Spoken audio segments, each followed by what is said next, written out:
सत्यमेव जयते महिला ग्रुपच्या वतीने मकर संक्रांतीचे औचित्य साधून उखाणे, गप्पा गोष्टी, समाज प्रबोधन करत हळदी कुंकवाचा कार्यक्रम मोठ्या उत्साहात साजरा करण्यात आला।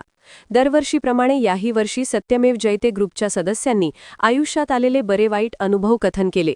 पंढरपूरचा चुडा, काशीचा विडा, मथुरेचं पान खायला छान, आंबा त्याच्या केल्या फोडी, आई बाबांची गोडी, समोर होती तुळशीची बाग, तिथे होती सीता, सीताजवळ होती कळशी, यात होतं गंगेचं पाणी, प्रतिभाचं बोलणं म्हणजे अमृतवाणी।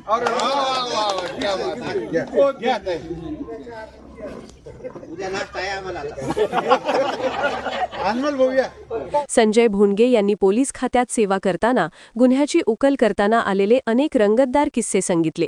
यावेळी संस्थापक विष्णुपंत डावरे, देवीदास देसाई, अभिषेक खंडागळे, रील स्टार इरफान शेख, सौ जयश्रीताई अमोलिक, सौ मानवी खंडागळे, सौ राजश्री क्षत्रिय, सौ संगीता भोंडगे यांनी मनोगत व्यक्त केले।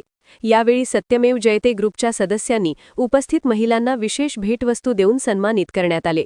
या कार्यक्रमास सौ रत्नमाला विष्णुपंत डावरे, सौ प्रतिभा देवीदास देसाई, सौ मानवी अभिषेक खंडागळे, सौ स्वाती रवींद्र करपे, सौ सोनाली महेश ओहळ, सौ मयुरी विशाल आंबेकर, सौ सुवर्णा भगीरथ मुंडलिक, सौ योगिता बाबासाहेब काळे, सौ रंजना किरण शेलार, सौ ऐश्वर्या प्रणव शेलार, सौ आरती प्रतीक शेलार, सौ आरती राधेश्याम अंबिलवादे, सौ राजश्री दीपक क्षत्रिय, सौ रूपाली शुभम नागले, सौ प्राची दत्तात्रय नागले, सौ स्वाती प्रवीण नागले, सौ कावेरी किरण गागले, सौ जयश्री दिलीप अमोलिक, सौ नसीम इरफान शेख, सौ हसीना बाबूलाल पठाण, सौ सोनाली सचिन देवरे आदींसह सत्यमेव जयते ग्रुपचे सर्व सदस्य उपस्थित होते।